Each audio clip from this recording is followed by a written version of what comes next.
근데 그 교회가 그 썬데이 크리스찬 말고 제 생각에 아 이거는 조금 내가 그동안 다녔던 교회 생활과는 다르다라고 느꼈던 어떤 시점이 있거든요. 근데 그게 몇 번의 발전이 있었던 것 같아요. 지금 생각을 해보면.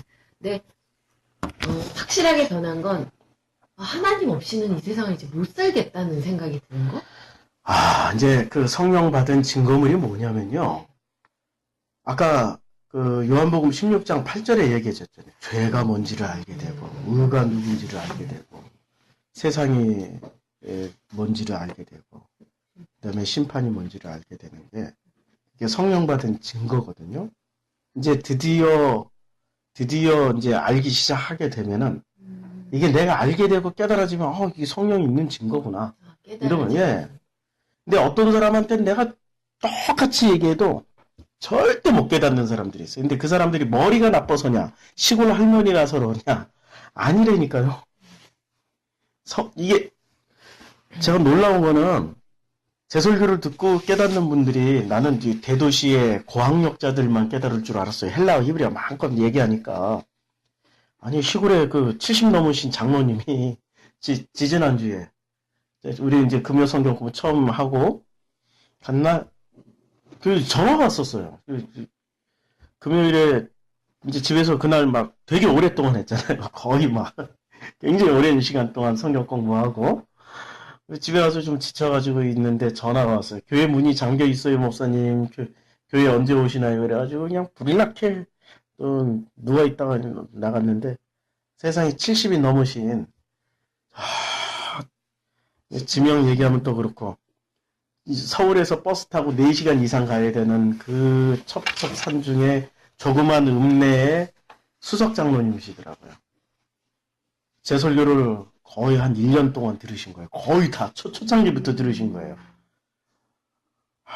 서울 올라올 때마다 목사님 한번 뵈야 되는데 드디어 자기가 시간 내서 왔다고 말씀하시는데 거의 정확하게 이해를 하고 계세요. 이분은 초등학교 중퇴세요. 그러니까 이게 학력 수준하고 이렇게 상관이 없는 거예요. 하나님이 성령님이 계시면은 성령의 IQ를 깨닫게 해주세요. 예, 집사님 이 자리에 지금 와 있다라는 것 자체가 성령이 계시다는 증거야. 이 자체가 여기 와 있다라는 것 자체가 성령이 계시기 때문에 계속해서 성령이 나를 몰아가시는 거죠. 성령의 특징이 뭐예요? 성령이 내 안에 계시면 이제 오시기 전까지 사이드 공부 한번 해볼까요? 성령이 내 안에 계신 임재의 증거는 마가복음 1장에 아주 잘 나타나 있어요. 예수님을 광야로 몰아가시고. 예, 그렇죠. 그래서 자, 보면은 1장 10절에 보면 마가복음 1장 10절에 곧 물에서 올라오실새 하늘이 갈라진과 성령이 비둘기 같이 자기에게 내려오신 거예요. 성령이 임재하신 거죠, 드디어. 성령이 임하신 것을 모양으로 확실하게 보여주신 거예요. 아주 분명하게 보여주시려고 이런 분명하고 확실한 그 구절을 지금 남겨놓은 거예요. 성령이 임했어요. 자, 성령이 임하니까 첫째 반응이 어떻게 나타나냐면 11절에 하늘로부터 소리가 나기를 너는 내 사랑하는 아들이라 내가 너를 기뻐하노라 라는 이런 음성이 들려요. 근데 나는 성령 받았는데 이런 음성이 안 들리는데요. 성경 공부하면 할수록 이런 음성 들릴 겁니다. 걱정하지 마세요. 걱정하지 마세요. 그동안 나는 못 들었는데요. 아니 그동안 못 듣는 종교 생활을 했으니까 못 듣는 거고 정말 이 복음 안에서 이렇게 하다 보면 이 말씀 들릴 거예요. 내 경험인가? 나만 들리나? 다 들릴 거예요. 걱정하지 마세요. 그 다음에 두 번째 성령이 계신 증거가 뭐냐면 12절에 성령이 곧 예수를 광야로 몰아내셔요. 그러니까 성령이 몰고 나는 이제 성령이 임재한 그 예수님은 어떻게 된가? 성령에 의해서 끌려다니는 삶이 돼요. 그러니까 내 뜻대로 못 살게 된다는 얘기죠. 내 뜻대로 못 살고 누구 뜻대로 살아요? 하나님 뜻대로만 살게 돼요. 이게 성령이 임재한 증거예요. 그러니까 자기 뜻대로 살면은 나는 내 뜻, 내 계획 엄청 많게 많아요. 근데 지나고 나서 되돌아보니까 내 뜻대로 한 건 별로 없어. 그러면 누구 뜻대로 했지? 몰라. 나도 모르는 어떤 상황과 조건이 자꾸 변화되고 만들어지고 막 깨지고 박살나고 또 어떤 건 기대치도 안 했는데 막 세워지고 해가지고 살다 보니까 내 계획하고 전혀 다르게 살았어요. 성령이 하시는 일이 그런 일들이세요. 계속해서 말씀 듣고 싶고 더 알고 싶고 예. 제대로 할 줄 예. 알고 그렇게 향하게 되는 예. 마음 상태. 그렇죠. 그렇게 지금 그런 상황으로 만들기 위해서 성령이 내 삶을 이제 재조립하고 계세요. 예. 다시 왕창 부셨다가 다시 조립을 해주세요. 어떻게? 아버지 뜻대로만 살게끔. 그 아버지의 뜻은 뭐예요? 이 땅에서 아버지의 뜻대로 산다라는 거는 아버지의 뜻대로 전도하고 아버지의 뜻대로 선교하고 아버지의 뜻대로 어디에 박의 정신을 발휘해서 봉사 헌신하라는 게 아니라 아버지의 뜻은 뭐예요? 성령님께서 오셔서 하실 일이 딱 네 가지예요. 죄에 대해서, 의에 대해서, 심판에 대해서, 세상에 대해서, 세상에 대해서 논박하려고 오신 요 네 가지 것을 알아가는 게 그게 아버지의 뜻이에요. 그럼 알면 되나? 알면 된다니까요. 아니 예수님 뭐 특별하게 하신 일이 잘 생각해 보세요. 예수님이 특별하게 하신 그 모든 일들의 그 목표 지향점이 뭡니까? 목표 지향점이. 그렇죠. 하나님 가르쳐 주고 간 거예요. 아니 그분이 가서 선교를 하셨어요. 아니 그분이 가서 무슨 봉사활동 하셨어요. 그거는 전부 다 무엇을 위해서 한 거예요?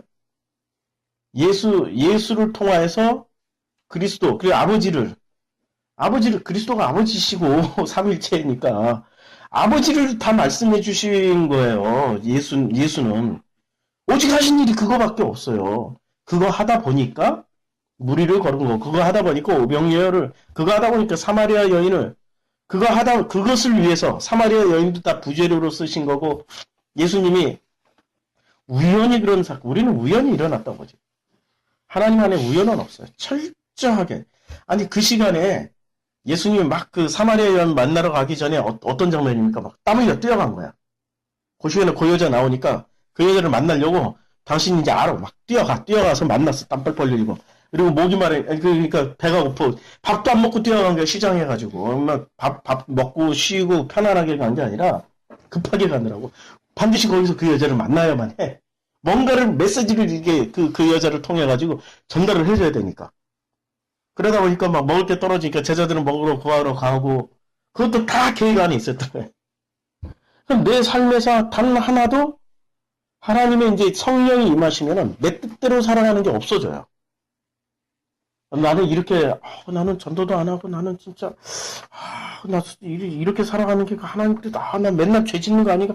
걱정하지 마세요. 성령이 계시면 누가 다 책임집니까? 그분이 다 책임져요. 그분에 의해서 몰려가는 거야. 그러니까 나는 내 의지는 거야. 내 의지는 좀 더 헌신하고 봉사하고 수고롭게 뭔가를 해서 남기고 많은 사람들을 하나님한테 인도하고 이게 내 의지였어요. 근데 지금 성령이 예수를 광야로 몰아내세요. 몰아가 버려요. 성령이 나를 어떤 삶으로 막 몰아가니까 전혀 그런 거 할 짬도 없고 틈도 없고 막 불편하고 진짜 내 생각은 자꾸 이렇게 해야 되는데 이거 반대로 가니까 나 잘못 사는 것 같아. 잘못 사는 겁니까 그게? 아니라니까? 잘못 사는 거 아니에요. 잘 살고 있는 거예요 그게. 성령이 계시면 그렇게 살게 돼 있어요. 성령의 뜻대로 끌려가요.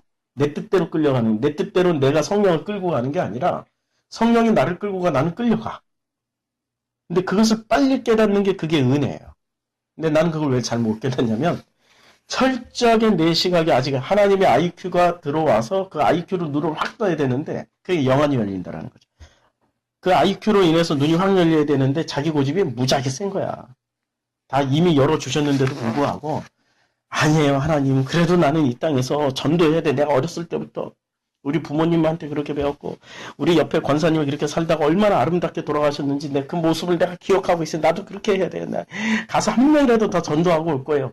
내 고집이죠. 내 고집이에요. 그거 전혀 상관없어요. 보세요. 하나의 종교가 흥하고 하나의 기독교가 아니 지금 이슬람 지역이 원래는 어떤 지역이었는지 아시죠? 전부 누가 전도해서 다 기독교 지역이었어요? 바울, 12사도들, 특히 바울이 전도한 지역, 터키, 에베소, 안디옥, 다메섹, 이게 다 지금 시리아, 터키, 지금 뭐 사우디아라비아 광야, 이집트의 알렉산드리아, 이집트, 지금 원래 기독교였어요. 원래부터 이슬람 아니었다니까. 기독교가 700년까지, 예수님 사후 700년까지, 700년이라는 기간이 짧은 기간인가요? 우리가 조선왕조 500년이잖아요. 거기다 200년을 더하는 기간인데 700년 결코 짧은 시간 아닙니다. 엄청나게 긴 시간 동안 그 안에서 태어났던 사람들은 기독교만 듣고 기독교만 보고 기독교만 생각하고 그랬던 사람들이에요. 기독교 지역을 누가 그냥 확 깔고 주저앉아 버린 거예요. 이슬람이 깔고 주저앉는데 불과 700년에 걸쳐서 번성했던 기독교 지역이 이슬람으로 바뀌는데 100년도 안 걸렸어요. 이 상상이라 되는 얘기입니까? 무슨 얘기죠? 무슨 얘기죠? 하나님은 그러면 열중시하고 아무 짓 안 하고 있었나요? 그게 하나님 뜻이 그건 하나님 뜻 아니던가요? 잘 되면 하나님 뜻이고 안 되면 그건 마귀 뜻인가요? 철저히 하나님 뜻이죠. 철저히 하나님 뜻이에요. 하나님 몰고 가고 있다니까. 이 역사도 지금 성령이 이 역사 이제 이미 성령이 오셨어. 이 세상에 예수님이 딱 십자가에서 못 박히시고 약속하신 대로 보혜사 성령님이 오셨어요. 그 이전에는 성령은 어떤 상태예요? 성령은 특별한 사람들에게만 임했단 말이에요. 근데 성령이 이제 드디어 오셔가지고 전 지구적으로 역사를 끌고 가시는 거죠. 물론 그전에도 다 전 지구적으로 끌고 가셨고 눈에 보이게끔 이렇게 우리에게 어떤 액션을 취하신 것이 신약 성경의 사건들이잖아요. 그렇게 끌고 가시면 그러면은 지금 이슬람화된 기독교를 통해서 우리는 뭘 배우라고 지금 주님이 그렇게 만들어 주신 거란 말이에요.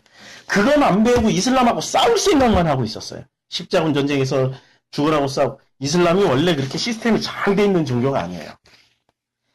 생각해보세요. 로마가 1000년을 지배했죠. 고구려가 1000년 동안 권력을 잡았죠. 길어야 1000년이에요. 근데 1000년이 넘는 권력 집단이 생겨난 거예요. 인류 역사상. 이슬람 1300년 동안 권력 잡고 있고 지금도 발전 진행형이에요. 섬뜩하지 않아요? 이런 거 보면? 길어야 1000년이란 말이에요. 인류 역사에서 어떤 하나의 권력 세력이 종교 집단이 길어야 1000년이야. 길어야.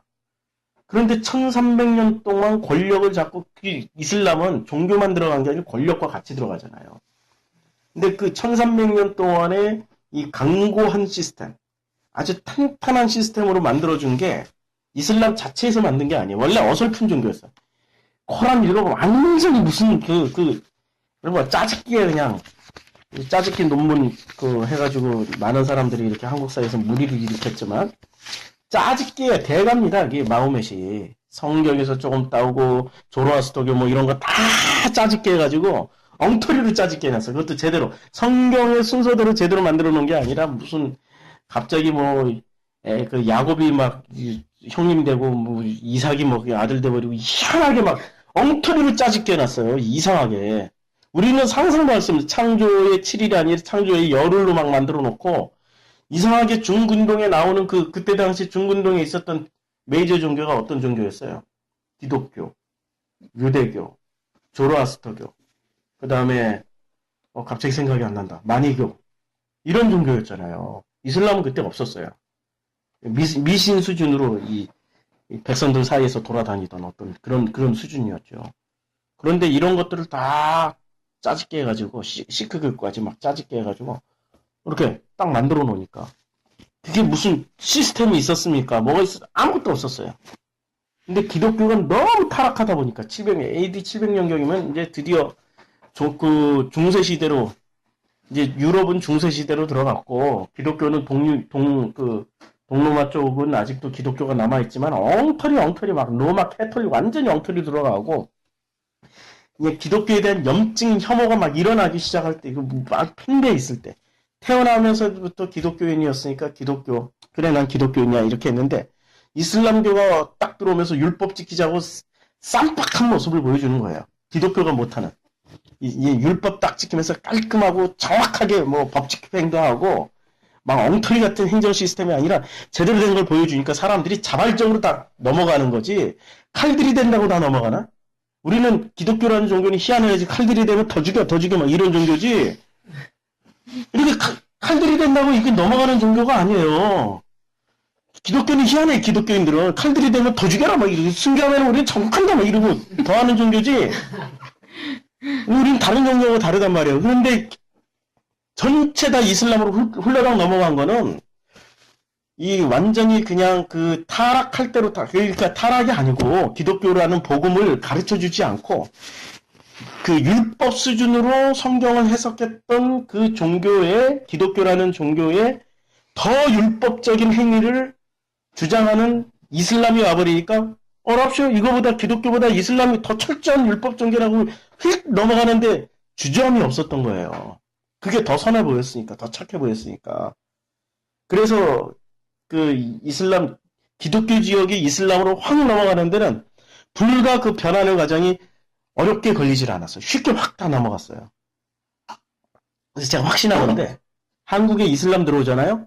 제일 먼저 개종할 사람들이 기독교인들입니다. 보수 기독교인들. 왜냐하면 그들이 주장하는 바가 뭐예요? 2000년 전에 초대교회로 돌아가자고 그랬는데 초대교회 모습이 이슬람에 있다니까. 서로 통용하고 나누고 잘 싸우고 형제에게 이렇게 모든 백성에게 칭송받고 이슬람 지역에 들어가면 전부 그런 일이에요. 에티오피아가 100% 기독교 국가였잖아요. 이슬람이 들어오기 시작한 게 불과 몇 년 안 돼요. 한 30년인가 40년밖에 안 돼요. 제가 에티오피아 갔을 때 에티오피아 기독교 대 이슬람 비율이 드디어 역전당했어. 이슬람 55%, 기독교 45%. 45대 50으로 역전당했다니까요. 근데 가서 보니까 제가 이제 머물렀던 숙소에 딱 그 호텔에 담이 쳐져 있고 문만 딱 나서면 전부 거지야. 아유, 에티오피아는 참 마음이 아파요, 진짜. 내가 길을 못 걸어요. 우리 같은 사람들이 길을 걸으면 애들 쫙 달라붙어가지고 달라 그래.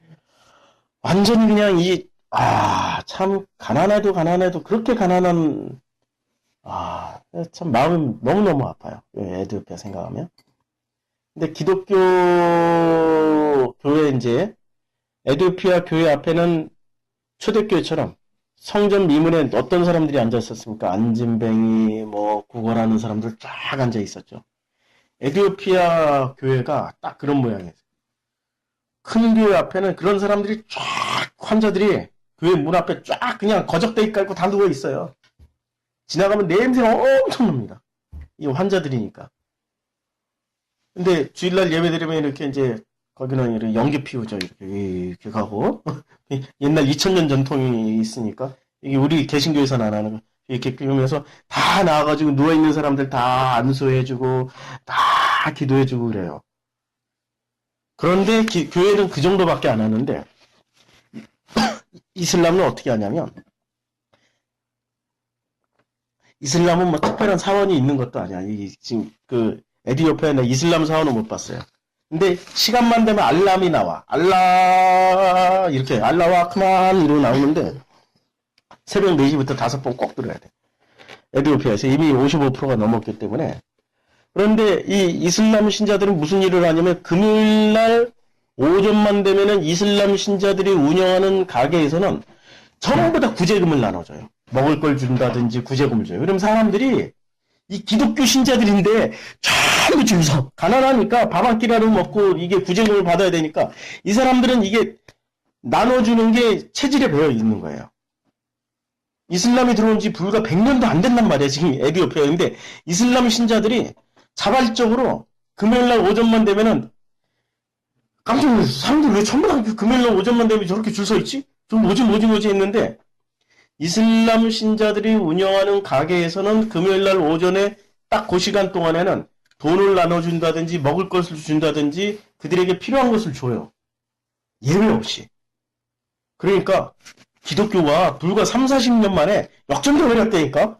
2000년 동안 기독교 국가 아니에요. 간다게 4시가 가서 전파하고 마태가 가서 복음으로 세웠던 그 기독교 국가 아닙니까? 막 흥분했네 내가. 2000년 동안에 철저히 그 주변에 소말리아부터 시작해가지고 이집트로 해서 수단으로 해서 그 밑에 케냐 문바사 지역이 전부 뺑 돌라서 이슬람 지역인데 거기는 2000년 동안 기독교를 지켜왔던 지역 아니에요. 에티오피아가 주변으로 다 이슬람이란 말이에요. 지금 에티오피아 주변으로 철저하게 다 이슬람 뼛속까지 이슬람 국가가 됐는데 거기만큼은 이슬람을 지켜내고 있었어요. 에티오피아가. 기독교. 아니, 기독교를 지켜내고 있었는데, 최근 몇십 년 동안에 기독교가 그냥 완전 역전당해가지고 기독교가 사라질 위기에 놓였어요. 그 2000년 찬란한 역사가 교회마다 가면 2000년 동안, 우리는 상상을 못할 거예요. 교회 가면은 교회 성화 하나가 2000년 전에 그려놓은 거야. 전부 다 지금 우리나라로 가져오면은 다 골동품이요, 국가문화재요, 이 유산들이, 그게 지금 이슬람으로 다 접수가 되고 있다니까. 자발적으로 넘겨주고 있어, 어떻게. 초대교회 모습 그대로 이슬람은 살고 있어요, 진짜. 서로 통용하고 물건을 나눠주고, 그리고 백성에게 칭송을 받고, 이러고 있다니까. 우리 목표가 지금 초대교회면은 우리는 이슬람으로 돌아가는데, 그래서 내가 확신하건데, 이슬람 들어오면, 제일 먼저 보수 기독교인부터 확 바꿔버릴 겁니다. 십자가 이슬람으로 그냥 홀라당 바꿔버릴 겁니다. 공통분모가 율법 지키자니까. 우리는 율법을 넘어서 은혜를 가르쳐야 되는데, 우리가 은혜는 뭘 배웠어요? 우리가 배운 은혜를 한번 점검해. 우리가 교회에서 무슨 은혜를 배웠습니까? 값없이 구원받는 은혜? 그거 하나 배웠잖아요. 근데 값없이 구원 받았어요? 한번 내가 한 3단계로 더 질문해보면은, 다들 구원파들이 하는 그 질문대로 3단계만 해도 구원파에서 다 넘어가잖아. 값없이 은혜 받아서 내가 뭐 십자가의 은혜로 내가 값없이 은혜 받았는데 구원파들 몇 년, 몇 월, 며칠, 몇 시에 구원받은 그 흔적 내놔봐. 증거물 내놔봐. 이게 첫 번째잖아. 구원파들은 그렇게 시작하잖아요. 구원파처럼 질문하면 안 넘어갈 사람은 어디 있어요? 대한민국 교회에 지금. 다 넘어가지. 구원파들이 그 빈틈 노리고 들어오는 사람들 아닙니까? 그러니까 우리는 은혜를 뭐로 배웠어요? 나 편한 걸로 배웠어. 내가 잘 편한 걸로, 교리 중에 잘 편한 거 이거 하나 딱 던져주고, 요거 하나만 붙잡고 가면 구원받아. 웬걸? 아니라니까. 절대 그렇게 구원받는 거 아닙니다. 구원은 철저하게 공식이 가르쳐주다. 예수는 그리스도다. 그거 알고 가는 거예요. 예수는 그리스도다. 이거 알고 가는 거예요. 이거 모르면 못 가요. 예수는 그리스도다. 철저하게 그거 말씀하셨잖아요. 그거 알게 하기 위해서 지금 성령이 어떤 일을 하세요? 성령이 이제 내 안에 계시다는 증거는 그거 알게 하기 위해서 성령이 몰아가세요. 내 의지와 상관없이. 몰아가시는데 내 뜻 내 의지하고 상관이 없이 몰아가세요. 그러니까 예수는 그리스도라는 것을 알기 시작한 그 무렵부터는 내 인생이 그렇게 녹록하지가 않아요. 그전엔 내 인생, 내 설계대로 가지고 그대로 살아갈 수 있었어요. 내 설계대로 인생을 그렇게 살아갈 수 있었어요. 근데 진짜 성령이 계시면 이제 내 설계대로 살아가는 게 아니라 누구 설계대로 살아갑니까? 아버지의 설계대로 살아갈 수밖에 없어요. 아버지의. 성령의 설계. 몰아가신다고 할 때 누구는 삶을 그렇게 인도를 하시고 누구는 선택받았기 때문에 그렇고 누구는 그렇지 않고 그렇게 나눌 수 있는 자격이 있나요? 기준이? 나눌 수 있는 자격이 있다는 어떤 기준 이상 되는 사람은 성령님이 그 삶을 하나님이 인도하시고 누구는 선택받지 않았기 때문에 자기 알아서 살든지 잘 살든지 못 살든지 하나님하고 관계없고. 아, 선택 예정 얘기하는 건가요? 아, 예정 글쎄요. 그 예정이라는 얘기가 너무나도 왜곡되어가지고 예정이 마치 그걸 뭐라고 그러나 예정이 모든 것을 다 세팅 하나님 누구는 이렇게 예정했고 누구는 예정 안 했고 이런 게 아니에요. 모든 사람을 다 예정하셨어요. 모든 사람을 복음으로 다 초청을 다 부르셨어요. 그걸 예정이라고 하면 그렇게 그 예정에 반응하는 어떤 사람들은 하나님이 그렇게 끌고 가세요. 반응하는 어떤 사람들. 갈급해서 모였잖아요. 근데 한두 사람 갈급하나요? 수많은 사람들이 갈급해요. 살면서 삶에 부닥치면 이 세상을 살다 보면 공허하고 허무하고 진짜 이런 거 부닥치게 돼 있다니까. 제가 은사 사역할 때 은사 사역하면 다 모든 사람들은 어떤 생각을 좀 저 은사 사역자는 되게 훌륭하다 진짜 부럽다. 왜냐하면 저 사람은 하나님과 가장 가까운 데서 하나님과 긴밀한 대화를 나누면서 그냥 모든 비밀들을 보면서 살기 때문에 저 은사자는 진짜 모든 것이 부족함이 없을 거라고 생각하죠. 아니라니까요. 들어가면 들어갈수록 더 갈급하고 더 궁금해지고 더 허무해지고 더 할 말이 없어져요. 은사 안으로 깊이 들어가면 그러면 대부분의 은사자들은 또 그렇게 안 살잖아. 막 떠들잖아. 더 떠들잖아. 남보다. 그거 가짜들이니까. 진짜는 그렇게 할 수가 없어요. 진짜 하나님이 주시는 그 은사 안에서는 그렇게 얘기를 할 수 있는 수준은 안 돼요. 근데 가짜들은 막 봤다 이거야. 들었다 이거야. 어쩌다가 하나 듣고 어쩌다가 하나 본 거 가지고 그냥 그렇게 막 주장하고 그거 하나 붙잡고 끝까지 가다가 나중에 그 길 끝에서 만날 게 하나님이 아니고 엉뚱한 거 떡 만나마. 그거 돌이킬 수도 없어요, 그건. 대부분은 그러니까 우리는 전부 엉터리를, 가짜들을 진짜로 알고 있고, 진짜를 가짜로 착각하면서 살고 있는 거죠. 그래서 이제 그 가짜를 진짜로 바로 잡는 게 이제 산상수훈입니다. 산상수훈 5장. 마태복음 5장 1절에 예수께서 바다 건너편 마태복음이죠. 마가복음 펴놓고 내가 읽고 있네. 마태복음 5장 1절에 예수께서 무리를 보시고 산에 올라가 앉으시니 제자들이 나온지라. 우리가 지난 시간에 이제 무리들이라고 우리가 비교를 했죠. 4장 마지막 절에 보면 이런 구절이 있어요. 4장 마지막 절에 갈릴리와 데가볼리와 예루살렘과 유대와 요한강 건너편에서 수많은 무리들이 따르는, 수많은 무리에서 드디어 이제 5장 1절에 보면 예수께서 무리를 보시고 산에 올라가 앉으시니 제자들이 나온 거예요. 수많은 무리들에서 누구를 추려내신 겁니까? 제자들을 추려낸 거예요. 왜 수많은 무리들에게 다 전하시지 왜 제자들에게만 전했을까요? 수많은 무리들에게 전해봐야 그들이 IQ가 변환이 안 돼 있어요. 지금 제자들도 변환이 안 돼 있는 상태야. 그런데도 이 제자들에게 담아놓은 거예요. 나중에 이게 듣고 기억이 나면은, 성령이 오시면은, 하나님의 그 IQ가 오면은 이제 이 들었던 걸 가지고 하나씩 성령께서 재해석을 해주시면 그때부터 깨달아라고. 제자들에게 지금 담아주신 거예요. 12명한테 이렇게 담아주신 거예요. 자, 담아주면은 우리는 담고만 있으면 돼요. 그러면 누가 일을 하세요? 성령께서 인코딩 해주셔요. 변환을 해주셔요. 알게끔 재해석을 해주신다는 얘기예요. 그래서 주님이 이렇게 담아주셨어요. 근데 5장 1절에서 이제 제자들이 나와서 이제 들었는데 7장 마지막 절에 보면 이제 산상수훈이 7장 마지막 절에서 끝나잖아요. 7장 28절에 보면 예수께서 이 말씀을 마치시면 무리들이 그의 가르치심에 놀라니, 무리들은 어떤 사람들이에요? 무리들은 누구죠? 12명. 이는 가르치시는 것이 권위 있는 자와 같고 그들의 서기관 같지 아니함일러라. 이것을 본문에 보면 그 권위 있는 자와 같고 그들의 서기관 같지 아니함일러라. 이게 무슨 뜻입니까? 제자들이 12명의 제자, 이거 우리 12명의 제자들의 구성 그룹을 보면은 원래 요한의 제자였던 사람이 몇 사람이 있었어요. 원래 안드레는 요한의 제자였어요.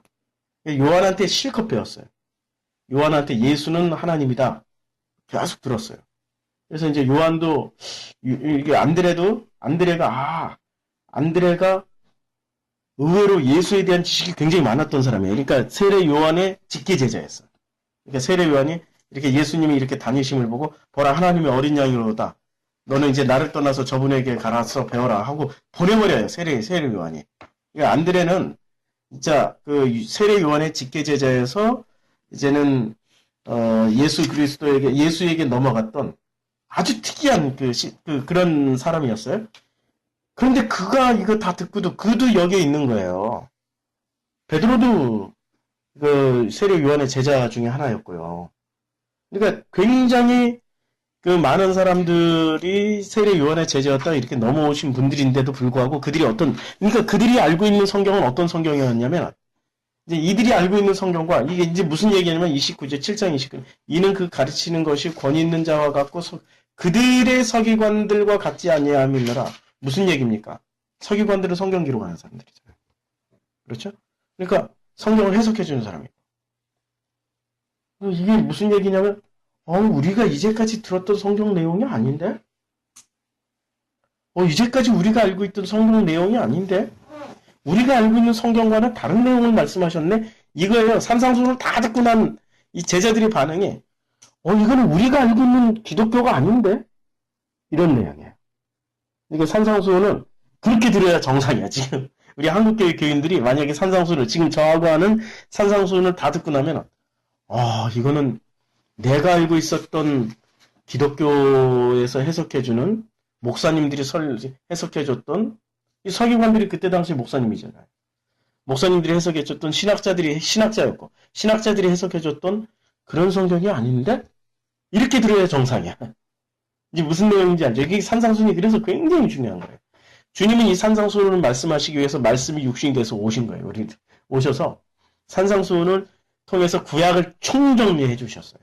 구약 성경을 총정리해줬는데 이걸 총정리해준 내용을 들은 제자들도 이걸 깨닫기까지 몇십 년이 걸렸습니다. 예수님 돌아가시고 나서 몇십 년 그 성령께서 이제 그들에게 해서 하나님의 아이큐로 바꿔가지고 이렇게 해석을 해줘도 워낙에 그들 속에 있었던 유대교가 강력한 장벽이 돼가지고 성령님이 그것을 재해석을 해줘도 그들이 가지고 있는 강력한 율법 종교인 유대교에 항상 충돌이 일어났어요. 충돌이 일어나가지고 어떻게 됐습니까? 이들이 사도행전 그 몇 장입니까?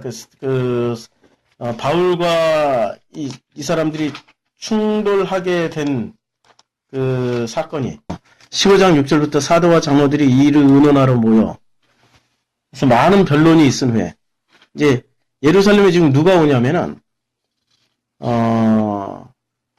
바울 15장 2절에 보면 바울 및 바나바가 예루살렘 교회에 갔어요. 이 사람들이 안디옥 교회에 있었던 사람들이죠. 근데 그들 사이에 적지 아니한 다툼과 변론이 일어났어요. 이게 적지 아니한 다툼과 변론이 일어났다. 성경에서 이렇게 짧게 처리를 했지만 우리는 여기서 많은 것을 생각할 수 있죠. 엄청난 싸움과 싸움의 과정이 있었어요. 엄청나게 싸움과 변론이 사도들이 알고 있는 기독교와 바울이 알고 있는 복음과 무지무지한 충돌이 일어난 거예요. 무지무지한 충돌. 그러니까 사도들도 발전 과정에 있었고 바울도 이때에도 발전 과정에 있었어요. 근데 바울 수준만큼 지금 사도들이 도달하지 못한 거예요. 그러니까 엄청난 다툼과 변론이 일어났어요. 다툼과 변론이. 그래서 형제들이 이 문제에 대하여 바울과 바나바 및 그 중에 몇 사람을 예루살렘에 있는 장로들에게 보내기로 작정을 하고 이제 예루살렘에 와요. 그래서 15장 6절에 사도와 장로들이 이를 의논하러 모였어요. 근데 모였는데 이들이 이제 여러 가지 얘기를 하는데 그 내용이 이제 이방인을 받아들이는 할례 문제, 무슨 율법 문제, 주로 율법 문제 가지고 한 거죠. 할례를 받지 않으면 구원 못 받는다. 그게 몇 절에 나와요? 1절. 그러니까 1절에, 그러니까 모세의 법대로, 그러니까 어떤 사람들이 유대로부터 내려와서, 이제 예루살렘 교회에서 내려와서 안디옥 교회에 와가지고 가르치되 너희가 모세의 법대로 할례를 받지 않으면 능히 구원을 받지 못한다. 그러니까 이게 무슨 얘기예요? 율법 지키라는 거야. 율법 지켜라. 율법에 나와 있는 대로 그냥 자기 몸을 쳐서 복종시켜야 되고 율법에 나와 있는 대로 경건하게 살고 율법에 나와 있는 대로 빛과 소금의 역할을 다하고 율법에 나와 있는 대로 심령이 가난하게 살아야 되고 율법에 나와 있는 대로 성경 말씀 다 율법으로 보면 율법에 나와 있는 대로 애통하게 살아야 되고 율법에 나와 있는 대로 마음이 온유하게 살아야 되고 그래서 마음이 온유해지기 위해서는 날마다 자기를 쳐서 복종시켜야 되고 가난한 사람들이 구제하고 구제하고 심령이 가난하라는 걸 또 율법이 나와 있는 대로 그런 식으로 해석해가지고 그렇게 해석해가지고 전부 다 성경을 어떻게 해석하고 있습니까? 율법대로 율법의 프리즘으로 해석을 하고 있었어요. 지금 어느 시대 얘기예요, 이게? 지금 이게 초대교 때 얘기고, 지금 어느 시대 얘기입니까? 지금 여기 얘기잖아요. 아니, 우리가 지금 교회에서 배운 걸 잘 보면은, 율법이라는 프리즘 안에서 배운 거지, 복음이라는 프리즘 안에서 배운 거 아니잖아요. 그래서 내가 혹시라도 지나가는 여자들, 저는 어렸을 때 청소년기를 참 그래서 우울하게 보냈어요. 지나가는 여자만 보면 내가 음욕이 나오는데 그거 어떻게 해 그거 진짜 어디 한참 신체 왕성할 때 그때마다 막 나는 죽어야 돼 난 자살해야 돼 얼마나 내가 자살 안 한 게 참 감사하죠. 그래서 그렇게 배웠다니까 나는. 그럼 심지어는 그때는 교회에서 어떻게 생각하냐면 남자를 거기라도 잘라버리라고 막 그 잘라버린 그 목사님 막 예언하면서 막 그렇게 한 율법으로 배운 거야. 율법으로 전부 성경을 복음으로 들으신 적 있나요? 아닌 것처럼 이렇게 보고 계시는데. 은혜, 복음 얘기는 많이 하는데요. 예. 지킬 건 다 지켜야 된다고 또 같이 와요. 그렇죠. 그러니까 이 복음으로 율법을 이긴 게 아니라 결국에는 율법으로 복음을 재해석해버린 거예요. 지금 교회가. 그러니까 우리에게 가장 강력하게 남은 거는 뭘 해야 된다는 행동이 다 남아있잖아. 뭘 해야 되는데 뭐 다 안 한 거면 죄스럽고 내가 이렇게 살아도 되나? 우리 교회 오신 분들 중에 첫 번째 반응이 나 기도 생활 안 한. 우리 교회 오고 나서부터 기도를 우리는 안 하니까 도무지. 아니 예배 시간에만 딱 기도하고 식사 기도를 하나 어느 집에 신방 가서 앉자마자 기도를 하나 그런 걸 전혀 모범을 안 보이니까 사람들이 기도 안 해도 되는 거야. 기도 안 하면 불안하고 막 우리 교회 권사님, 70 넘으신 권사님이 나오시면서 30년을 새벽 기도를 하셨어요. 30년 동안 손을 이렇게 흔들면서 순복음이니까 이렇게 하면 손에 능력이 생겨가지고 이러고 얼마나 그분이 70 넘으신 분이 이거 3시간 동안 이렇게 하고 하루에 꼭 3시간은 기도하셔야 돼. 왜냐면 순복음교회 그 조용팔 목사님 하루에 8시간 하시니까 좀 따라서 이렇게 한 3시간이라도 이렇게 이분이 30년을 넘도록 해오셨던 하루도 빼먹지 않은 그 새벽 기도를 드디어 안 하셨어요. 우리 교회 나오면서. 그러면서 저한테 가끔 그래. 목사님 기도 안 해서 너무 편하긴 한데요. 기도 안 한 게 너무 편하대. 왜냐면 30년은 새벽 기도 이거 자나깨나 그거 보통 일입니까 그게. 기도 안 해서 편하긴 한데요. 불안하기도 해요. 불안하기도 해요. 어떻게 해요? 이제 권사님 조금 더 기다려보세요. 권사님이 이렇게 기도하면서 붙잡았던 이렇게 기도 제목들이 기도할 때나 기도 안 할 때나 어떻게 달라진지 한번 보세요 했더니 한 석 달쯤 두어 달 이렇게 지나고 나서 그 권사님이 너무너무 편해요. 너무너무 좋아요. 뭐 그냥 너무너무 좋아요. 아무 일 안 일어나요. 기도할 때나 기도 안 할 때나 똑같아요. 그러면 이제 기도 안 하셔도 편하다는 거 알았죠? 하나님은 기도 하나 안 하나 그런 거는 상관없이 하나님이 역사하는 거 알았죠? 예. 그럼 기도 이제 편안하게 진짜 기도를 하세요. 이렇게 구하는 기도 하지 말고 진짜 기도를 하세요. 그거는 내 안에 정말 복음만이 이렇게 이루어질 수 있게 그 기도만 하세요. 그랬더니 네. 아니 그 70이 넘으신 할머니도 복음을 듣더라고요. 그리고 그 하나씩에 해방되는 그 자유를 얻게 되는 거잖아요. 그러니까 그게 전부 뭐였습니까? 모세의 법대로 그게 모세의 법이었어요. 그게 율법이잖아요. 모세의 법대로 살았어요. 아니 기독교도 모세의 법대로 지금 가르친다니까. 지금 사도들한테 배운 사람들이에요. 이 사람들이 예루살렘 교회에서 사도들도 그때 섞어서 가르쳤어요. 그러니까 이제 드디어 베드로 대 이제 12사도들 대 이제 이게 바울이 이제 드디어 충돌을 해서 싸웠어. 무지하게 싸웠어요. 아주 치열하게 싸웠어요. 치열하게 싸우고 결론을 냈어요. 결론은 어떻게 냈냐면 너무 치열하게 싸우다 보니까 바나바가 이제 중간에 화해자잖아요. 화해를 시켰어. 바울하고 사도들하고 중간에 적정선 타협안을 냈어요. 타협안을 나온 그 결과가 이렇게 나왔죠. 이 15장 13절부터 말을 마침에 야고보가 대답하여 이르되 형제들아 내 말. 야고보는 누구예요? 예수님의 동생이잖아요. 우리는 예수님의 동생이면은 예수님을 진짜 잘 아니까 복음에 진짜 가까이 갔다라고 생각하죠. 이 사람이 복음 되기까지는 무지하게 시간 많이 걸렸습니다. 나중에 야고보서 읽어보면은 그 야고보서에서 드디어 복음을 얘기하지 이때까지는 복음을 몰랐어요. 그러니까 어떻게 타협안을 냈냐면은 14절. 하나님이 처음 이방인 중에 자기 이름을 위할 백성을 취하시려고 그들을 돌보신 것을 시므온이 말했으니 선지자들이 말씀이 이와 일치하도다. 이제 드디어 일치했어. 드디어 바울이 얘기하는 것과 이게 지금 자기네들이 가지고 있는 성경이 같다는 얘기야. 그다음에 그러니까 같은 성경이니까 이제 같은 결론을 내야 되는데 이후에 내가 돌아와서 다윗의 무너진 장막을 다시 지며 허물어진 것을 다시 지어 일으키니 이는 남은 사람들과 내 이름으로 일컬음을 받는 모든 이방인들로 주를 찾게 하려 합니다. 즉 예로부터 이것을 알게 하는 주의 말씀이라 함과 같으니라. 이제 말씀이라 함과 같으니라 뭐 이렇게 수수께끼 같은 말을 했어. 왜냐하면 쭉 둘이 얘기를 해보니까 교회 뭐 다윗의 장막부터 내려왔던 모든 교회 다 일치하고 똑같다 이런 얘기야. 이제 정통이다라고 얘기를 하는 거죠. 그런데 19절. 내 의견에는 이방인 중에서 하나님께로 돌아오는 자들을 괴롭게 하지 말고, 요거는 바울의 절충안을 따른 거예요. 할례 안 받고도 이제 받아준다는 얘기니까. 바울의 얘기를 이제 절충안으로 타협안이 이루어진가?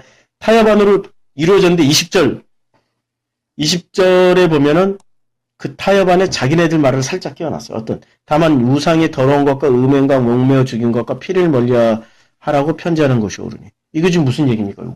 도로 율법이잖아요. 복음의 율법을 섞어버린 거라니까, 이게 지금. 이때 당시 사도들도 복음을, 이게 변화하는 과정이, 징검다리 건너가는 과정이에요. 건너가는 과정. 그러니까, 이 건너가는 과정이, 우리는 복음을 들으면 바로 깨달아야 된다는 의무감에 시달리는데, 안 해도 돼요. 그런 의무감은 누가 아세요? 하나님이 의무감을 지고, 나는 그냥 편안하게 있으면 돼. 주님이 알아서. 네. 주님이 알아서, 이걸 해결을 해주세요. 어떻게 하냐. 자, 이제 5장 1절에 예수께서 이제 마태복음 5장 1절에 예수께서 무리를 보시고 산에 올라가 앉으신 제자들이 나왔어요. 제자들이 들었어요.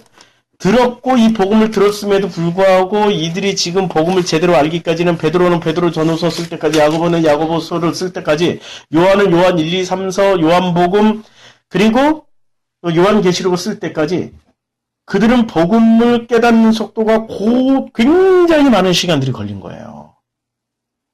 굉장히 많은 시간들이 걸렸어요. 그래서 이것을 어떻게 할 수 있냐면 성경을 보면은 신약 성경의 배치가 아주 놀랍게 되어 있어요.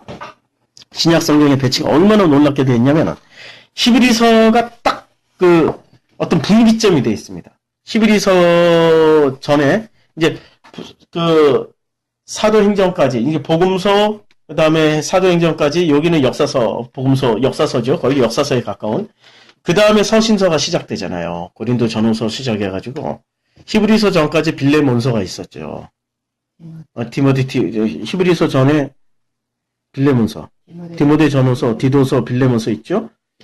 그리고 히브리서 다음에 배치가 희한해요. 히브리서 다음에는 야고보서, 베드로 전후서, 요한 1, 2, 3서, 그 다음에 유다서, 그리고 요한계시록. 전부 누가 썼습니까? 히브리서 다음에는 제자들이 썼어요. 근데 히브리서 전에는 전부 누가 썼죠? 바울이 다 썼어요. 이상하죠? 아니, 성경을 일부러 이렇게 배치를 해놓은 거예요, 지금 성경을. 이게 성경 배치에도 하나님의 그 놀라운 뜻이 있거든요. 히브리라는 말이 무슨 뜻을 가지고 있습니까? 건너가다. 이브리가 건너가다. 건너간 족속들이 히브리라는 족속은 홍해를 건너간 족속이에요. 애굽에서 광야로 건너간 족속을 히브리족이라고 그러거든요. 그전에는 뭐라고 그래요? 이스라엘이라고 불렀죠. 그러니까 건너간 사람들이 히브리족이라고 그래요. 히브리족속이라고 그러는데 건너왔기 때문에 히브리족이고 또 건너갔기 때문에 히브리족이라고 그래요. 자우전 건너왔고 애굽으로 건너왔고 애굽에서 또 다시 건너가니까 히브리족이에요. 근데 이 히브리라는 말은 건너가다라는 뜻이에요. 근데 자, 서신서는 그 고린도 교회 서신을 보낼 때 문제가 있었어요? 없었어요? 문제가 있었죠. 바울파, 아볼로파, 게바파 막 4분 5열 돼 있고 은사 가지고 막 싸우고 완전히 무슨 교회가 아니라 무슨 그 뭐라 그러나 지금 이런 교회 대한민국에 많이 있죠. 막 4분 5열 돼서 싸우고 그 내부에서 뭐 우리는 무슨 파다 무슨 파다 교회 싸움 없는 교회 어디 있습니까? 지금. 서신서는 교회 이름이 언급된 서신서는 그 교회의 문제를 해결하려고 바울이 보낸 거예요. 문제 해결용이에요. 온전한 복음을 얘기하는 게 아니라 복음으로 문제 해결을 위해서 설명을 해준 거예요. 그러니까 맞춤형 문제 해결 맞춤형 복음 설명서죠. 이 사도행전 이후부터 히브리서 전까지는 그러니까 여기에 언급된 교회는 처음부터 문제가 있는 거야. 그걸 해결하기 위해서 바울이 맞춤형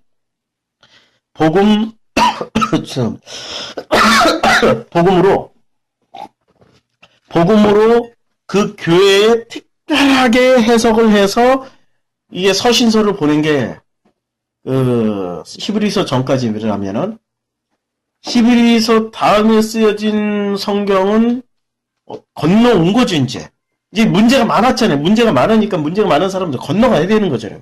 히브리를 통해서 건너갔어요. 건너가면은 무슨 얘기만 나오는 겁니까? 맞춤 영역이 아니라 보편 누구나가 읽어도 보편적으로 다 이해할 수 있는 복음을 얘기한 거예요. 완성도가 높은 복음서를 얘기를 한 거예요. 완성도가 높은 복음을 얘기를 한 게 히브리서 다음의 성경들이에요. 그러니까 여기서 나온 히브리서 다음에 있는 야고보, 베드로 전후서, 요한 이게 누가 썼냐면 야고보, 베드로, 그 다음에 유다, 그 다음에 또 요한이 썼네요. 그러니까 세 사람의 저자예요. 유다는 그 예수님 배반하고 돌아가신 제자 아니죠. 그렇죠. 여기서 유다서라는 것은 예수님의 제자 중 또 한 사람이죠. 유다. 그러니까 이 히브리서 다음에는 완성도가 높은 성경을 배치를 한 거예요. 무슨 얘기죠? 우리는 여기서 몇 가지 정보를 얻을 수 있는데 이런 정보를 얻을 수가 있죠. 바울의 복음은 굉장히 현장 전투용이었어요. 전투병으로 치면 보병이었습니다. 막 치고받고 싸우는, 그야말로 총알 날라오는데 총 들고 최전선에 나가는 보병이었어요. 문제가 있는 데마다 막 가서 문제 해결하고. 근데 사도들은 이미 이거 기록할 때가 대부분 나이들이 어떻게 됐습니까? 늙음하게, 죽기 직전에. 굉장히 오랜 시간 걸린 거예요. 이들이 그리고 살아보니까, 우리가 알았던 게 그게 아니었네? 라는 회고록으로 그게 아니었네? 라고 쓴 거예요. 그러니까 이게 완성도가 굉장히 높을 수밖에 없어요. 복음에 대해서 어떤 하나님의 IQ로 이렇게 드디어 이제 변환이 거의 다 된 거야. 그래서 이 성경을 기록하고 돌아가신 거죠. 그러니까 이 히브리 성경 배치도 너무 기가 막힌 거예요. 사복음서, 히브리서를 중심으로 해서 여기는 문제가 있던 사람들이 건너오니까 드디어 안식을 누리는 이런 평안한 복음서. 이게 이루어진 거예요. 그래서 우리가 이 산상수훈을 통해서 이렇게 산상수훈이 그들이 머릿속에 있었단 말이에요. 제자들의 발전 과정을 잘 이해를 해야 돼요. 산상수훈이 제자들 머릿속에 있었고 제자들이 머릿속에 있었던 이 산상수훈들이 자기네들은 잊혀진 줄 알았어. 그런데 이 얘기를 계속 성령께서 재조명해주다 보니까 그들의 율법 수준의 복음 이해가 나중에 바뀌는 거예요. 주님한테 설교 진짜 많이 들었던 게 산상수훈밖에 없었던 거거든요. 이 산상수훈을 설명하기 위해서 산상수훈은 바로 내가 하나님이야. 그리고 내가 하나님이 구약을 다 내가 설명을 해준 거야. 너희들이 못 믿겠지? 그러니까 내가 하나님이라는 증거를 보여줄게. 무리를 걸어가시고 오병리의 기적을 죽은 사람 살리고 이 말씀이 타당하다라는 것을 가르쳐주기 위해서 그런 기적들이 일어난 거지. 기적을 통해서 이 말씀을 그러니까 우선순위가 바뀐 거예요. 사람들이 생각하는 우선순위는 기적이 있다 할렐루야 이러고 기적에만 매달리고 사고에만 매달리는데 그게 아니라 이 말씀을 가르쳐주기 위해서 확증시켜주기 위해서 예수님이 그런 기적들을 보여주신 거죠. 물론 그것도 치밀한 계획에 의해서 하신 거지만 그러나 지금 이 말씀이 정말 소중하다라는 것을 확인시켜주기 위해서 하신 거죠. 그래서 산상수훈을 우리가 알면은 다 배워요. 근데 여기서 이제 5장 2절, 이제 드디어 5장 2절 넘어가네요. 5장 2절에 어떻게 나와 있습니까? 마태복음 5장 2절에. 아니 5장 2절은 심령이 가난한 자 아닙니다. 입을 열어 가르쳐 가라사대. 아주 짧게 한 절 처리했죠. 이게 한 문장으로 나와 있어요. 카이 아노이고라는 단어가 드디어 열었어요. 그리고 열어서 스토마. 이 스토마가 입을 열어요. 입을 열어서 드디어 가르쳐 줬다라고 그랬는데 가르쳐 줬다라는 단어가 디다스코예요. 디다스코인데 디다스코는 주로 어디서 나온 어근이 어디 있냐면 디도미, 넘겨준다라는 게 있어요. 가르쳐 주는 거는 넘겨준다는 거예요. 산상수훈을 넘겨주신 거예요, 그냥. 구약 성경을 이제 성경 자체를 통째로 넘겨주신 거예요. 누가? 예수님 입을 열어서. 아노이고라는 게 드디어 열었어요. 이게 열다라는 단어가 얼마나 중요해요. 입을 열었어요. 구약 성경 많은 수많은 선지자들, 수많은 왕들, 그 기름 부음 받은 왕, 제사장, 선지자들이 뭘 가르쳤습니까? 아니, 그들이 가르친 내용이 뭐예요? 그들이 성경을 가르쳐줬어요? 아니면 그들이 오실 메시아를 가르쳐줬어요? 아니, 한번 얘기를 해보라고요. 구약 성경의 수많은 왕, 제사장, 선지자들이 이구동성으로 똑같이 했던 얘기가 성경을 해석해서 가르쳐준 거였어요? 아니면 오실 메시아를 가르친 거예요? 오실 메시아를 가르친 거예요. 그들은 성경을 가르칠 자격이 안 됐다니까. 성경을 가르칠 만한 능력이 안 됐어요. 누구만 가르쳐야 돼, 성경은? 너무 어려우니까 하나님만이 가르쳐 줄 수 있는 거예요.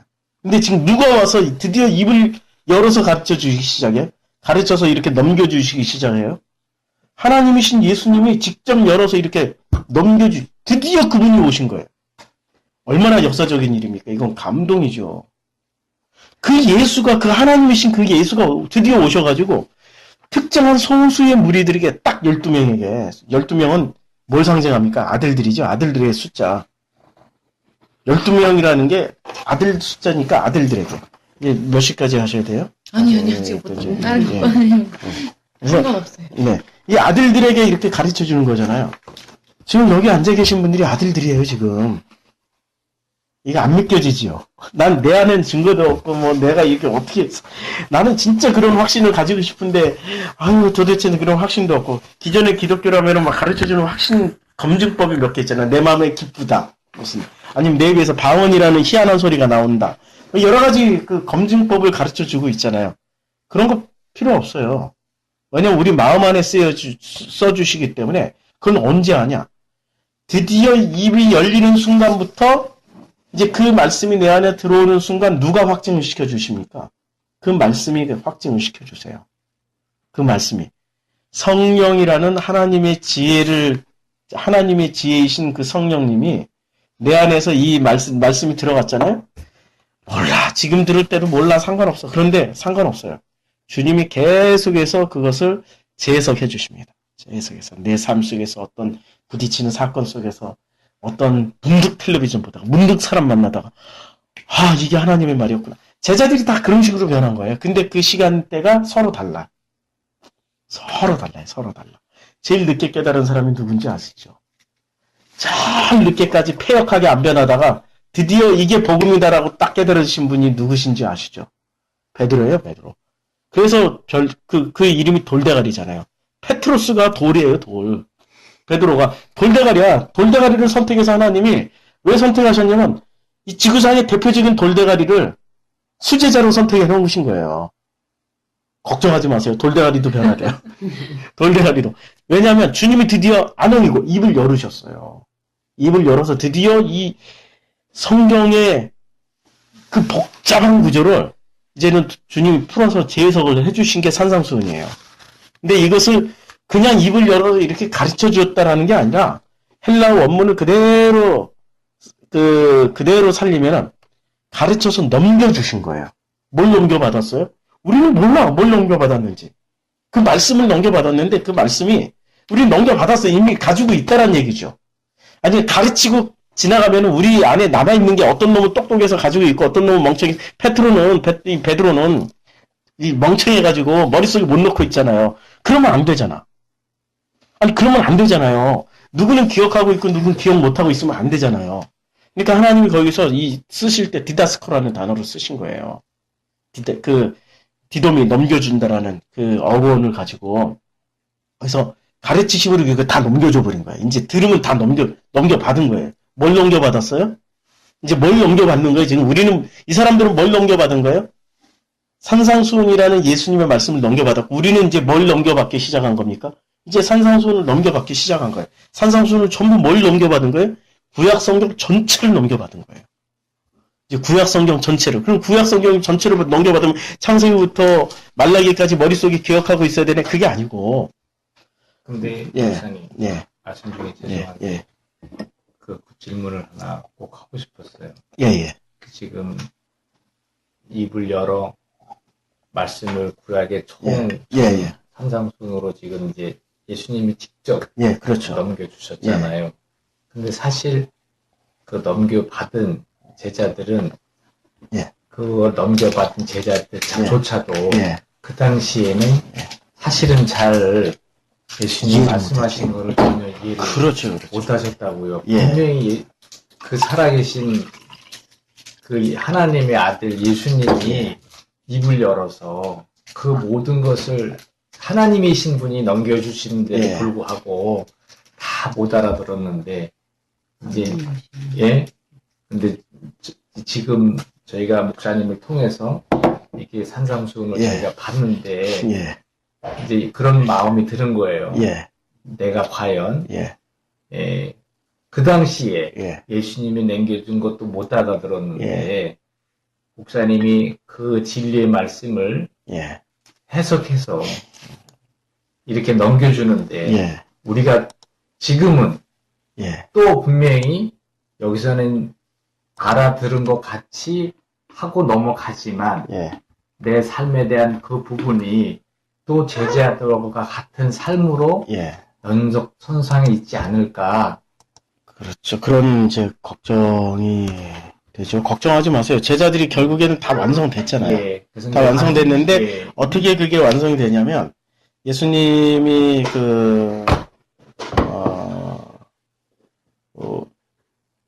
우리에게 하셨던 말씀이 있으세요. 어떤 일을 하냐면은, 너희는 나보다 더 큰 일을 하리라. 예. 있죠. 이게, 너희는 나보다 더 큰 일을 하리라고 그런 말씀을 하셨잖아요. 예. 더 큰 일이 뭘까요? 제가 지금 예수님보다 더 큰 일을 하고 있어요. 그렇죠.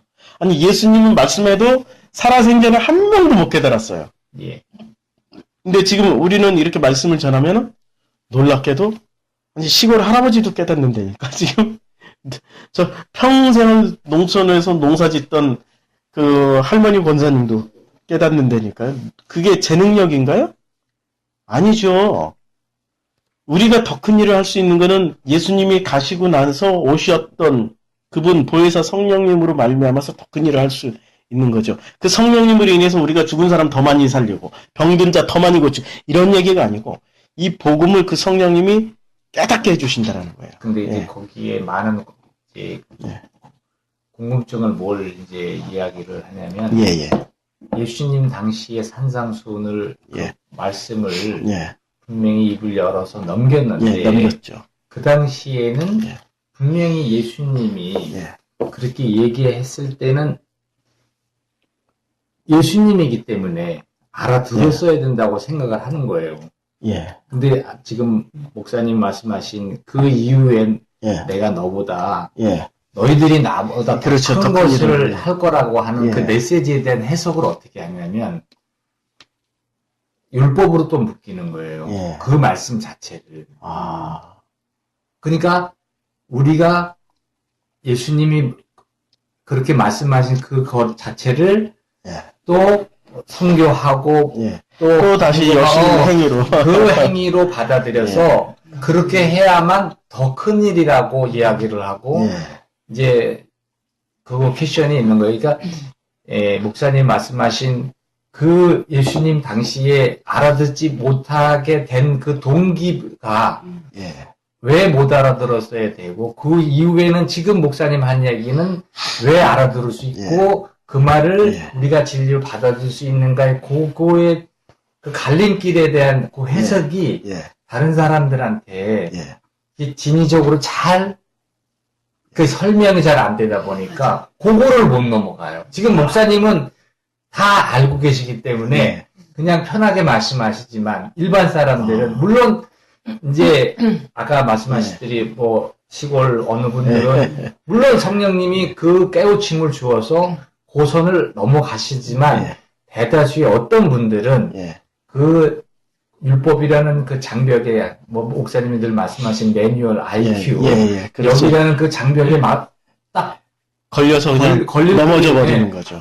결국은 예수님이 그 걸림돌이 모퉁이들이 되신 거잖아요. 그렇죠. 누군가에게는 모퉁이들이 되고 걸림돌이 되고 누군가에는 넘어갈 수 있는. 그래서 그거에 대한 설명이 조금 더 있으면 좀 좋겠다라는 생각이 그거 굉장히 중요한 또 예. 부연 설명을 해주셔서 제가 또 이렇게 또 설명을 할 수 있는. 아니, 그 제가 저도 이제 주셨는데요. 이렇게 같이 이제 교제를 하고 나누다 보면 늘 그 부분에서 항상 못 넘어가고 그래서 예수님이 하나의 그 모범을 보이셨어요.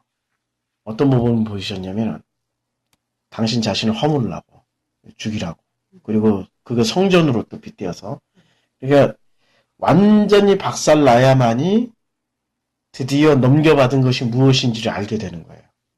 예수님한테 넘겨받은 게 무엇인지를.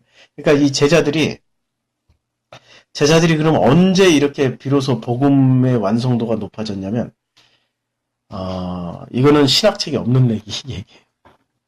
언제 이렇게 완성됐냐면 AD 70년경에 예루살렘 성전이 무너졌을 때 그들이 붙잡고 예루살렘 성전이 무너진 게 64년 혹은 70년 이렇게 연도가 불분명해요. 하긴 역사적 사실이라 자기는 역사적 사건 안에서 무너졌어요. 근데 이들은 뭘 붙잡고 있었어요? 성전을 붙잡고 있었고 옛 성전을 붙잡고 있었고 옛 성전 안에 예수의 말을 계속 담기만 했던 사람들이었어요. 근데 옛 성전이 허물어지니까 이 사람들이 갑자기 뻥 하고 닥쳤던 게 지붕 쳐다보는 격이 되는 거야. 재해석을 해야 되는 거야. 이건 뭐지? 그러다가 그들에게 생각이 나는 거야. 아, 주님이 허무신다라는 게 주님의 몸이었고 이게 결국엔 당신 자신이었고 그럼 우리가 이 옛 성전을 계속 당신의 말을 붙잡아 놓은 게 결국엔 율법 안에 우리가 붙잡아 놓은 보이는 세상 안에 전부 다 그때부터 이 사람들의 패러다임 전환이 확 일어나 버린 거예요. 그때부터. 그러니까 눈에 보이는 사건을 통해 가지고 어쩔 수 없이 하나님이 한번 이렇게 자꾸 이렇게 박살내는 과정이 있을 겁니다. 이 박살나서 온 사람들은 쉽게 알아듣고 자기가 붙잡고 있는 것이 아직 안 박살나지 않은 사람은 너무나도 그게 이해하기가 어려울 겁니다. 그러니까 이거는 우리의 영역이 아니에요. 내 영역이 아니고 하나님의 영역인데 그 하나님이 이제 이 복음을 이제 담은 사람들은 어떻게 하시냐면 그때부터 복음에 박살나서 온 사람은 그때부터 주님이 세워주세요. 제가 이렇게 이 복음을 알게 되고 빠른 시간 안에 이렇게 될 수 있었던 게, 저희 신앙 여정이, 세우기만 성전만 가지고 이렇게 세우기만 했던 그 시간에서 박살나는 한 10년의 과정이 있었어요. 아주 그냥 그야말로 처절하게 박살이 났죠. 처절하게 부서지는 그 과정에 있어서 복음이 들어오니까 급속도로 이제 제가 이게 걸림 장벽이 없잖아요. 다 부서졌으니까 그냥 슉 들어와 버리는 거죠. 그런데 어떤 사람들은 왜 더디냐면 내가 가지고 있는 게 많은 거예요. 아직도 성전 안에 이렇게 눈에 보이는 거. 성전은 눈에 보이는 게 전부 그 대표잖아요. 내가 가지고 있는 목표, 어떤 해야 될 것들, 또 이렇게 여러 사람들에게 들었던, 여러 목사님들에게 들었던, 아, 이렇게 하면은 기독교인 참 훌륭한 기독교인이야. 이렇게 사는 게 참 아름다운 기독교인이야. 이렇게 사는 게 성도의 모범이야. 이렇게 들었던 것들이 다 부서져야 돼요. 근데 이런 것들이 결국에는 걸림돌이 돼가지고 복음이 들어오면 또 걸러. 자기식으로 또 들어요. 자기식으로 듣는데, 근데 입을 열어서 말씀을 하시면 듣는 주체가 있어야 되잖아요. 근데 그 듣는 주체들이 성경에 보면 이제 마태복음 5장에 보면은 너희는 그렇게 들었으나 라는 구절들이 굉장히 많이 나와요. 너희는 그렇게 들었으나 이런 구절들이 굉장히 많이 나오는데 마태복음 5장에 되게 많이 나오는데 근데 이 마태복음에 그 너희는 그렇게 들었으나가 다 똑같은 단어예요. 아코. 이 아코라는 말씀을 이렇게 하시는데 근데 이 아코라는 말은 자기식으로 듣는 거예요. 입을 열어서 말씀을 하시는 가운데도 제자들은 수시로 자기 생각으로 듣는 거예요. 이 말은 이렇고 그러니까 결론으로 7장 마지막 절의 결론으로 이거는 서기관들이 가르쳐준 목사님들 신학자들이 가르쳐준 성경 말씀하고는 다른데 이렇게 들어버리는 거예요. 그러니까 예수님 당시에 이 제자들의 들을 때도 순전하게 온전하게 100%로 들었던 제자들 하나도 없었어요. 걱정하지 마세요. 우리는 그냥 씨만 뿌리면 되는 거예요. 그래서 심고 거두고 하시는 분들이 전부 누구세요? 주님이 다 하신다라는 거예요. 그래서 그게 성령님의 섬기심이에요. 말씀의 섬기심이고. 그 말씀이 역사를 하신다니까요. 그 말씀이 계속해서 부닥쳐서. 그래서 그 부닥치고 역사하시는 것에 반응을 하는 사람들은 결국에는 히브리서 다음에 쓰여졌던 야고보처럼 베드로처럼 유다처럼 변화가 돼요. 그런데 거기에 부닥치지 않은 사람들은 또 지 뜻대로 가서 사는 거죠. 그거는 이제 하나님하고 상관없어져요. 이게 넘겨준 거인지 더 무서운 거야. 이게 넘겨받은 게. 그래서 지금 말씀하시려고 하셔서 저는 그때 어떤 고민인지 저도 느껴지는 게 뭐냐면 삶이라는 거에 대한 현실적인 것에 대한 일반 사람들이 모두가 갖고 있는 것이 내가 현재를 살아야 되는 것에 대한 고민인 것이죠. 그렇죠. 이게 뭐냐면 나는 이제 알았어. 진리를 아름다워. 목사님 말씀하신 내가 말씀 안에 그 합한 자가 돼서 연합된 자로 살는 그 그리스도인이 됐단 말이에요. 그런데 어쨌든 현실을 살아가야 되는데 내가 가족에 내 아내와 같이 삶을 살아가야 돼. 근데 오늘도 같이 오고 싶었어요, 사실. 그래요. 같이 오시죠. 너무 같이 오고 싶었는데 아니 아랫게 이런 얘기를 여기서 해도 되나 모르겠지만 말씀 시간인데. 괜찮아요. 이제 어쨌든 말씀을 서로에게 공유하는 과정에 좀 트러블이 있어요. 근데 제가 이제 목사님 히브리어 성경도 좀 이렇게 해보고 뭐 해보면 왜 이렇게 별나게 해? 그렇죠. 응? 반응이 다 똑같아. 뭔데 뭐 당신도 전도사야. 통신도면서. 응? 이제 이런 이야기를 할 때, 예. 그리고 이제 어쨌든, 교육안에 또 교재에 있을 때, 이게 전혀 다른 이야기잖아요. 예. 이제 이런 이야기를 할 때, 이제, 사실 너무 힘들어요. 저도요. 너무, 예. 아이고. 기존의 예. 교회를 예. 다닐 때 제가 변화했잖아요. 예, 예. 그걸 소위 말해서 간증이라고 예. 하잖아요. 예. 주변에. 그리고 막 전하고 싶잖아요. 예. 나 하나님 알고 예. 내가 이렇게 기도 생활하고 예. 내가 어쩌고저쩌고 했더니 내가 이래 변했구나. 옛날에 이런 사람들이 이렇게 됐다 얘기하면 정말 빨리 정말 하나님에 대해서 아무 관심이 없던 친구들이 그래 하나님이 어떤 분인데 알고 싶다라는 호기심을 느끼는데 네. 심지어 지금은 네. 이제 그 과정을 뛰어넘어서 더 알고 싶어서 지금 하고 있는데 이걸 알게 되는 거를 어디도 얘기할 수가 없어요. 맞아요. 일단 기존에 있던 믿는 친구조차도 쟤 뭐지? 얘기를 못 하죠. 쟤 좀 이상한데 예. 그리고 이제 걱정들을 하는 거예요. 자기네들끼리 예. 모여서 재기도를 해주는 거죠. 예. 제가 아무래도 지금 어딘가에 빠진 예, 것 예, 같은데 기도를 좀 해주자. 근데 이걸 어떻게 설명을 해야 될까? 예. 근데 솔직히 말하면 마음으로는 예. 내가 그간에 믿었던 그 모든 행위나 예. 어떤 하여튼 배웠던 예. 것들이 뭔가 이상하다는 거는 알겠어요. 네. 잘못된 것 같다. 왜냐면 어떤 행위도 저한테 만족을 주는 게 없었어요. 끝까지. 그렇죠. 처음엔 너무 기쁘고 좋고 결과도 좋은데 예. 결국은 그 또 끝은 허무해요. 허무야. 공허. 허무해요. 그리고 예. 어느 순간에 제가 정말 전도도 많이 하고 뭐 삶의 변화도 생겨서 주변에 역시 하나님 믿더니 달라졌고 하나님 예. 좋으신 분인가 보다까지 가다가 어느 선을 탁 넘어가면 예. 저도 또 사람을 판단하게 되고 예. 그게 다 무너졌었는데 예. 다 하나님 알고 다 사람 판단하고 정도 이론이 다 무너져서 제가 너무 기뻤었는데 어느 순간에 제가 또 거기에 가 있는 거예요. 저의 행위로 말미암아. 그래서 내가 이것도 아니구나. 예. 그래서 이제 그것도 다 내려놓으려고 하는데 내려놨죠 사실은. 예. 근데 사실은 이걸 어디에도 얘기할 수 없고 사실 잘 모르겠고 예. 그 다음에 하여튼 집사님 고민하시는 그 비슷한 것 같아요. 제가 예. 지금 하고 있는 게 왜냐면 믿는 집안이고 저희 예. 이 시댁이 저는 안 믿는 사람으로 이 집에 시집을 와서 믿게 된 거고 참 놀라운 근데 일입니다, 진짜. 믿는 집안에 정말 믿음이 자라는 이 집안에 저희 남편 하나님 떠났거든요. 예. 그 십자군 전쟁이니 이런 그 목사님 예. 말씀하신 그거 비슷해요. 예, 맞아요. 종교가 한 잔인한 결국은 하나님이에요. 너무 잔인하고 예. 그러면서 저한테 항상 얘기하는 게 제가 이제 목사님 설교를 맨날 예. 듣고 있으면 예. 들어와서 이렇게 보다가 예.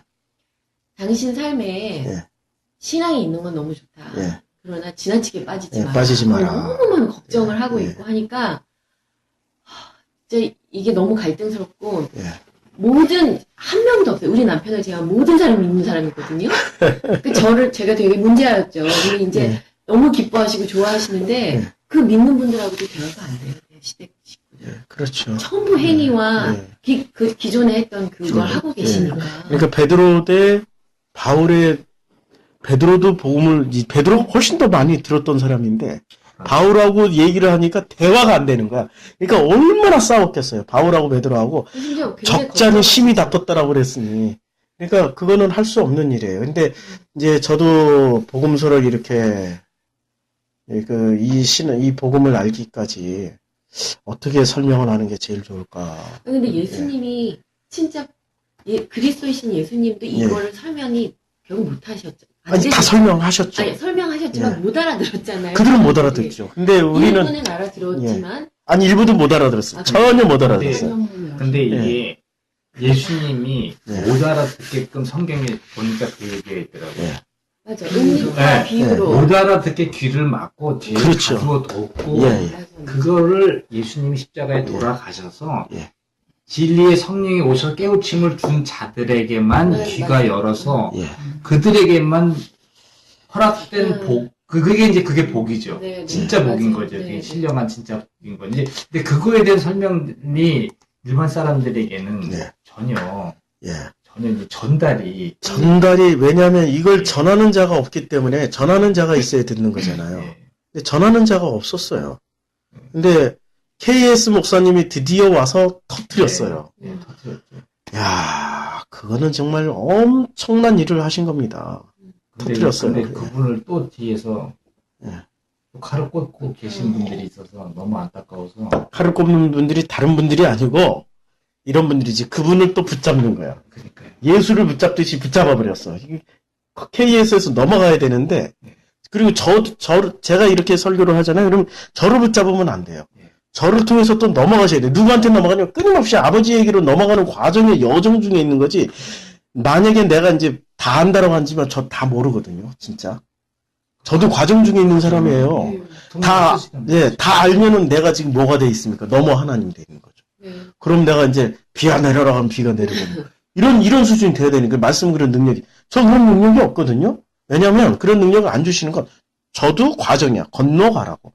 나를 붙잡지 말아야 돼요. KS도 붙잡지 말고 나도 붙잡지 말고 누구만 붙잡아야 되냐면 아버지 품으로 가는 그 여정 중에 있는 우리는 그냥 나그네 길이에요.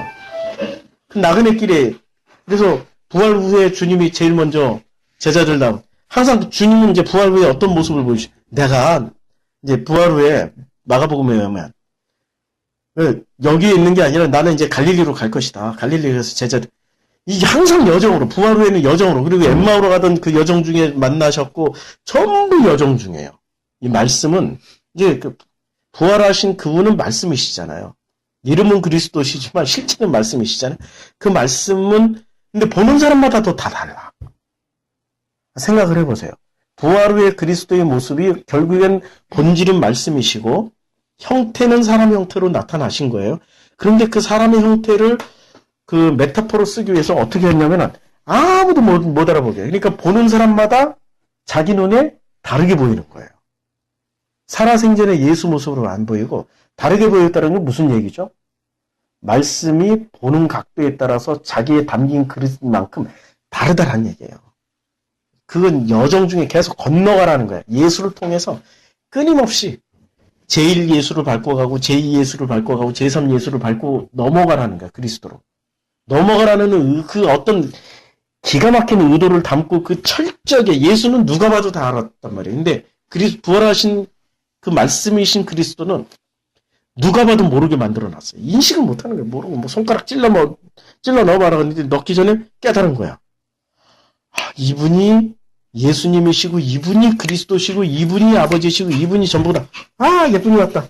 근데 이분이 전부구나. 이렇게 알게 된 거예요. 그걸 말씀하시려고 그렇게 메타포를 쓰신 거란 말이에요. 그래서 이제 우리가 어떻게 깨달아가냐, 어떤 과정으로 어떻게 알아가냐. 계시록 4장 1절에 설명이 참 적혀 있어요. 계시록 4장 1절에. 계시록 4장 1절을 한번 읽어보시겠어요?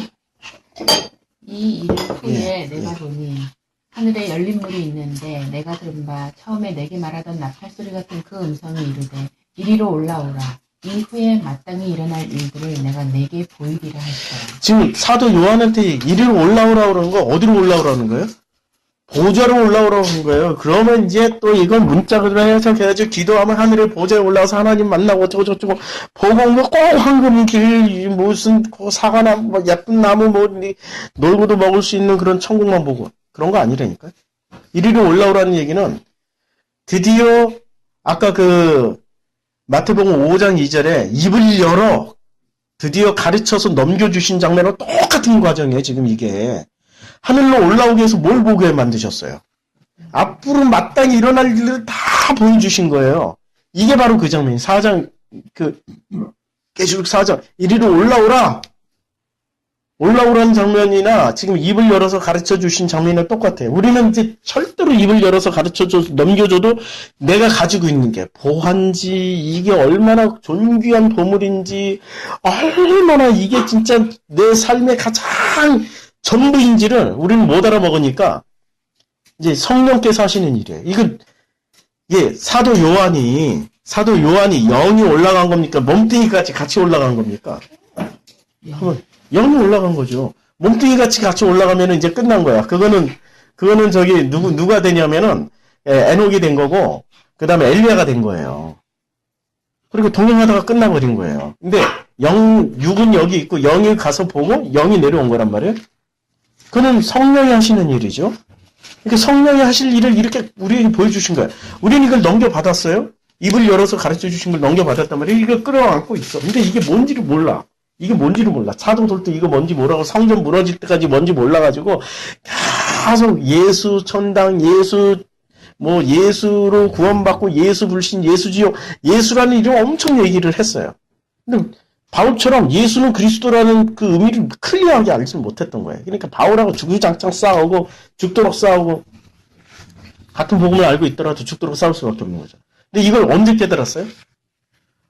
지금 사도 요한이 자기 그 깨달은 과정을 설명해주고 있잖아요. 이리로 올라오느라 해가지고 올라왔어.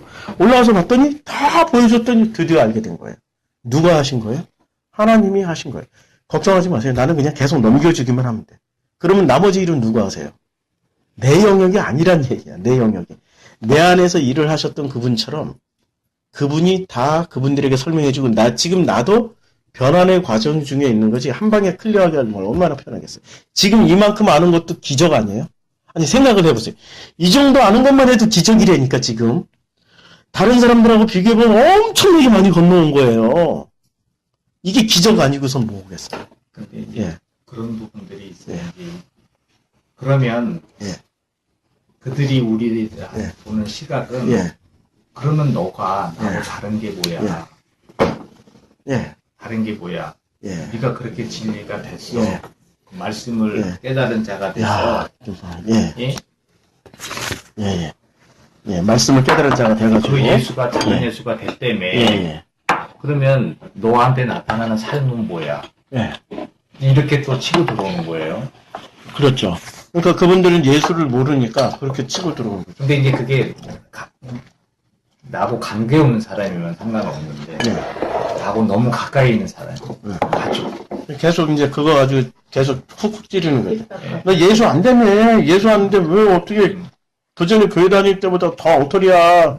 기도도 안 하지, 금식도 안 하지, 뭐 선교 구제도 안 하지. 너 왜 그렇게 엉터리하고 해서 쿡쿡 찌르는 거죠. 그래서 할 수 없이 할 수 있는 일은 그 사람한테 보여줄 수 있는 것은 말씀은 안 들어가니까 내가 집에서 할 수 있는 최선의 행위로 한 거죠.